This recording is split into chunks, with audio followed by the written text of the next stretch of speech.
Em dic Enric.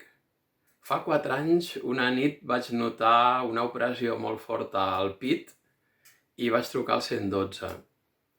Van vindre a casa el Jordi, la Núria i l'Antonio i van diagnosticar que era un infart.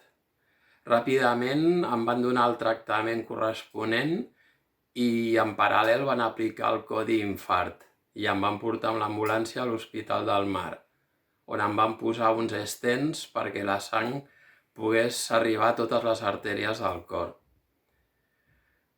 Puc dir avui que estic viu gràcies a vosaltres, gràcies al SEM. Agrair-vos tot el que esteu fent, aquests dies sobretot, que imagino, estic segur que són duríssims per tots vosaltres. Però igual que fa 4 anys ens en vam sortir, segur que ens en sortim. Estic segur que aquesta vegada també ens en sortirem. Moltes gràcies, bon dia i bona guàrdia.